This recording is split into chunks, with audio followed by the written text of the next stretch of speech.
Hi, I'm Jeff Walters, and welcome to The Minutes.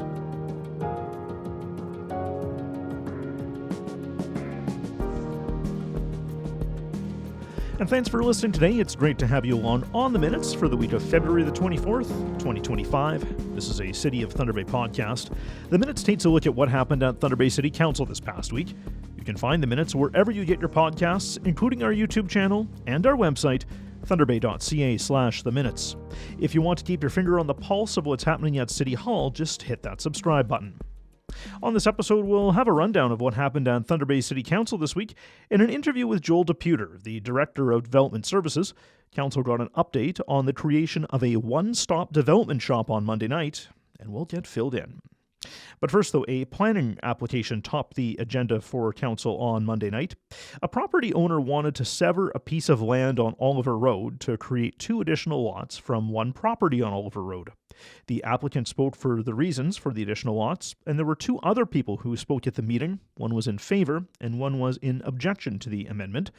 City administration was not in support of the official plan amendment that was needed to create the new lots. The original parcel of land has been severed 6 times since 1978, which exceeds the 2-lot maximum that is permitted by the 2019 official plan. Amendments to the official plan in 1980 and also in 2022 created the 4 lots. The creation of more lots are inconsistent with the provincial policy and does not mesh with the general intent of the zoning bylaw and official plan, according to administration. The proposed lot would be consistent with urban sprawl and inefficient land use, and planning staff wrote that in a report. Now, all of the proposed lots would have minimum frontage requirements, but the retained or the original lot would not meet those requirements. Council sent the resolution back to administration, noting that it did want the lots to be created. Now, since Council is going against the professional planning recommendation and they want an alternate resolution, Council must provide reasons as to what it wants included in the recommendation for the official plan amendment. Council wants to create the lots while maintaining the existing rural character of the area, while representing infill of an existing area that doesn't need additional services, that the severance of the lots will maintain adequate water quality and quantity as the area is serviced by wells, and that the creation of the lots will have a limited impact on agricultural potential in the area. Administration will now work on crafting a new recommendation. There's no return date to Council for this matter.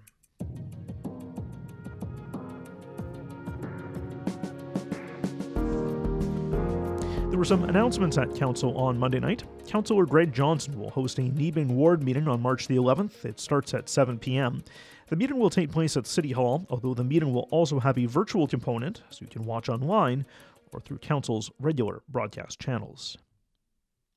City Council passed the Boulevard Garden and Maintenance Bylaw this week. The bylaw has been under development for more than a year. It will allow homeowners, property owners, and tenants to plant perennials and annuals in the boulevard.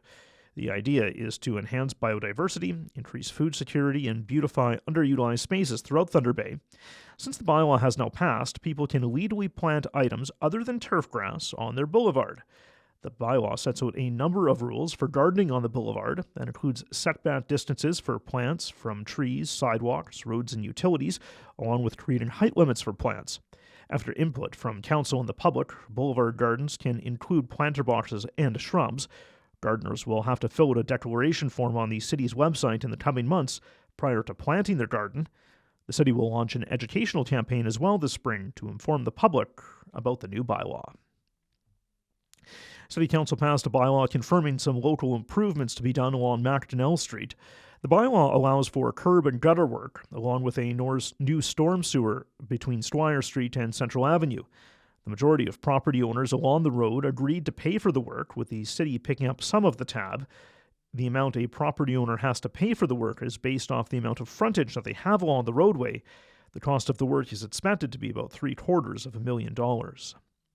There were 2 items that came out of closed session on Monday night at Council. One was the sale of land in Inova Park. That land was on Innovation Drive. The land was sold to Boreal North Holdings. The second item at closed session is a property-related matter. Council voted to proceed as directed. Council will also have a closed session meeting on March the 3rd. It starts at 4:30 in the afternoon. As well, Council voted to have a non-business meeting also on March the 3rd, and that starts at 5:30 p.m. The meeting will provide an opportunity for Council to receive information on a designated truck route the public is allowed to attend the non-business meeting. The Community Economic Development Commission made a presentation to Council on Monday night, highlighting its marketing efforts on what it calls a lifestyle platform. The platform is meant to highlight what Thunder Bay has to offer when it comes to lifestyle and living in the city. The idea is meant to encourage employees and employers to relocate to Thunder Bay, highlighting the quality of life available in the city. The presentation was made by the CEO of the CEDC, Jamie Taylor, along with the communications coordinator. Council got an update on the one-stop development shop on Monday night. The goal of the one-stop shop is to simplify approvals, enhance collaboration between different groups, and deliver better customer service. Another goal is to modernize how services are delivered in Development Services, which includes building permits and planning applications. Some of the work that needs to take place includes the creation of a single phone number, email, and service counter for all development needs, centralizing development-related services under one roof, enhancing coordination with external groups that are required for development, helping to guide large-scale developments, expanding digital tools, prioritizing in-person customer service, and looking to expedite approvals. Immediate priorities of the one-stop shop include creating a single point of access for developer needs, providing a service to give expert advice on larger projects, enhancing project coordination and problem-solving, and strengthening marketing to keep the development community informed. More updates on this project will be shared in the next quarter, and my guest on the podcast today will be Joel DePeuter, who is the Director of Development Services. We'll hear from him in just a few minutes. Council approved the creation of the Asset Retirement Obligation Policy this week. An asset retirement obligation is the retirement of a capital asset after the acquisition, construction, development, and normal use of an asset. This work includes removal of asbestos, leasehold improvements, removal of underground storage tanks like fuel tanks, and closures of landfills. The city already has a policy to account for the retirement of these assets. The purpose of the new policy, though, is to make sure that accounting and reporting for all of the obligations is properly complied with. The report notes that, consistent with other municipalities, Thunder Bay's asset retirement obligations are currently underfunded. The actual needs to settle the amount will be considered as part of the annual budget process. The city's asset management plan moves ahead. Further funding considerations will be made.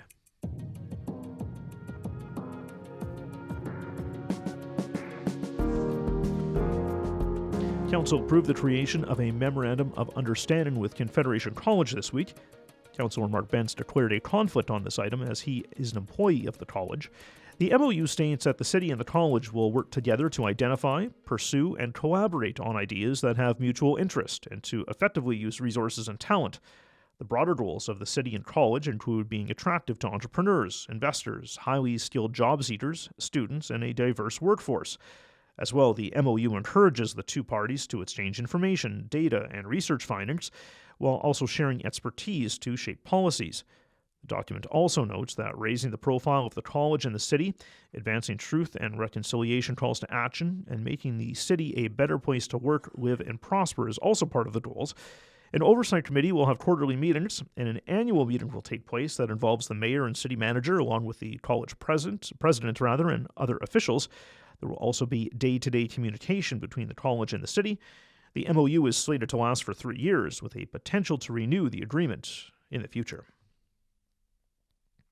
City Council approved registering properties which are in tax arrears for more than 2 years. The value of the taxes owing is just over $3 million. A tax arrear certificate indicates that the property will be sold if taxes, penalties, interest, and reasonable costs incurred by the city are not paid within 1 year of registration of the certificate. Once a certificate has been registered, partial payments cannot be accepted, but an approved extension agreement could be arranged with the property owner or interested party prior to the expiry of the 1-year period. There are 307 properties on the list for 2023 with $3 million owing. That represents about 1.2% of the overall tax levy. Historically, the vast majority of properties that are registered have their taxes paid before going to a tax sale, and generally less than 20 properties have an extension agreement, so the taxes get paid. Usually less than a handful of properties are sold as part of a tax sale, and less than a handful are not successfully sold at a tax sale. Of the properties being registered, 285 are residential, 22 are not. As well, on Monday night, Council wrote off some uncollectible accounts.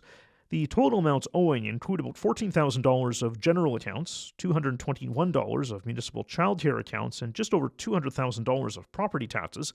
For the general accounts, the city has tried to collect the amounts owing through a collection agency. In a report to council, administration says using small claims court or any legal processes will exceed the value of what is owed. This includes membership fees to the Canada Games Complex, impound fees, rental fees, and payroll overpayments. For the property tax account, the city attempted to sell the land in a tax sale, however it was not sold, and the city chose not to vest the property, as it has a high environmental risk and has a high cost to remediate the property. By writing off the outstanding taxes, the city can now recover about $26,000 in tax that was submitted to the local school boards. Council voted to go ahead with a single-source contract for IT security services from a company called eCentire Incorporated. The $756,000 contract is for part of the city's multi-layered cybersecurity, which protects the city's information and information technology assets. The contract is for 3 years, and there's option to renew for years 4 and 5. A report from administration says it is more cost-efficient to single-source the contract, but the reasons are contained in a report that was delivered in closed session. And finally, Council approved a resolution from the Intergovernmental Affairs Committee this week regarding potential tariffs on Canadian goods that are implemented by the United States. The resolution says the city supports the work of the federal and provincial governments when it comes to eliminate the threat of tariffs and trade wars with the United States. As well, the city is willing to provide any assistance requested from other levels of government. The resolution will be shared with both upper levels of government, the Northwestern Ontario Municipal Association, Association of Municipalities of Ontario, Federation of Canadian Municipalities, the CEDC, and the Chamber of Commerce. And that's a wrap as to what happened at Council this week. For more information on anything that happens at Council, please visit our website, thunderbay.ca/council.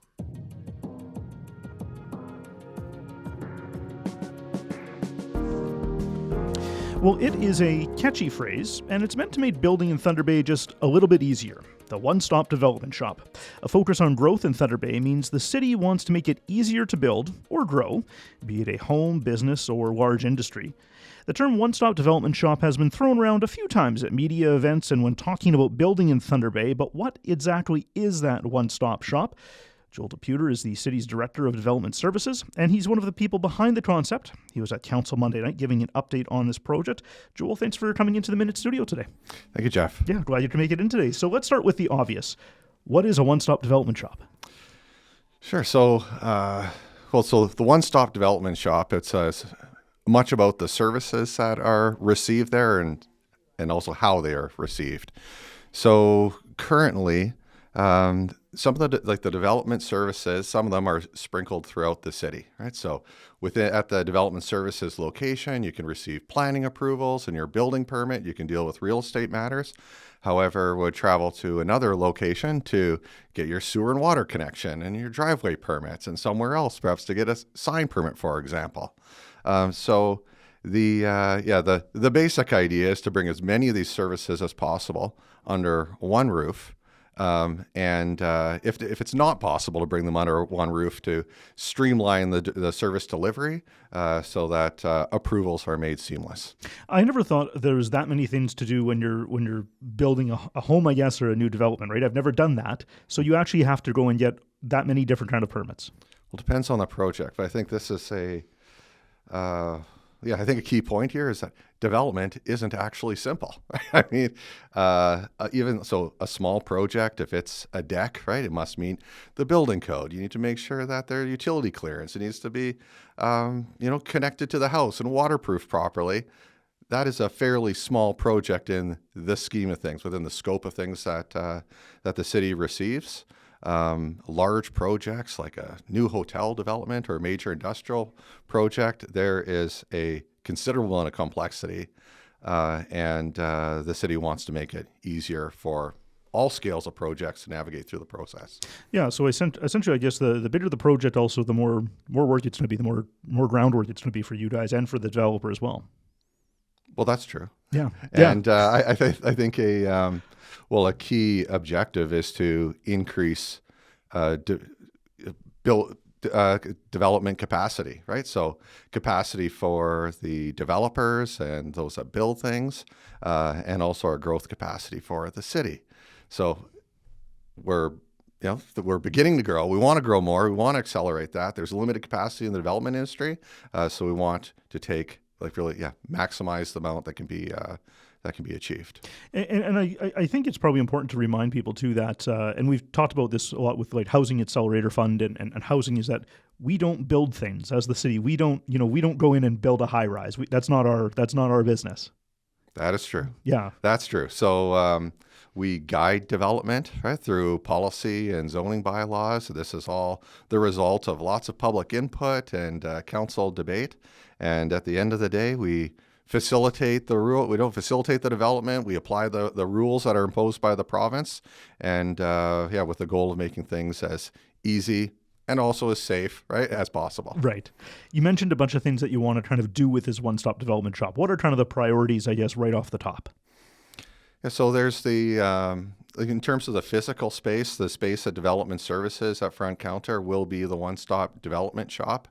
We're going to provide just a single point of access, one phone number, one email, so that people, often they're not sure where they need to go, and they can call that single point of contact or arrive there and receive the right service. And I know as a customer myself, it can be frustrating to be bounced around where, I think this is the area that you need to see, and it turns out that's not the case.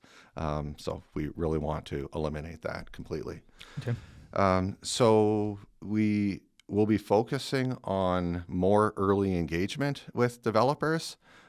We noticed that the pain points for developers and staff are exactly the same, right? So where there's, perhaps like projects are moving ahead based on, incomplete information or perhaps poor assumptions, incorrect assumptions, and then we find ourselves in a problem well into the process.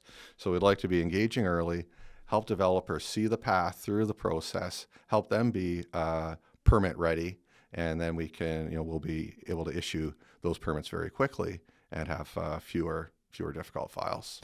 Probably works out well that it's the pain points for both groups, right? So you can figure it out a little faster. We have always been we're all on the same team, right? And that's been made clear through consultation. Okay. What is kind of the end goal? And I think you might have said it there, but what's the end goal of all these changes? Mm-hmm. The end goal is to be ready for growth, to stimulate additional growth and provide excellent customer service. Also to maximize the capacity of the development sector. I know that you did some engagement with the development community. This is a little while ago, as well as the public, when it came to challenges or changes that you want to see when it comes to building and development services. What were they telling you? Mm-hmm. Well, developers were saying that they need help. They can use this. They can use this type of help. Development is, as I've said, is complex. It can be risky. And I think that the assistance that the additional assistance that Development Service can provide can help reduce the costs and risk and volume. So there's been a lot of work done already. We have begun this earlier engagement. We've established a liaison service for these major, most high-profile and complex projects, and have been providing staff with additional training and customer service training. And we think it's going to be a great experience for developers. Tell me a bit more about this liaison or concierge service, I guess it's been called in the report. I read it through and I'm going, ooh, a concierge. That sounds like a good time, right? Sounds fancy. That's right. And it is. The basic concept is that there would be a single point of contact, or I should say a main point of contact throughout the entire project. So as these projects move from, perhaps it begins with city real estate, with realty services, and then moves on to planning approvals, and then through the building permit process, and into perhaps as a condominium.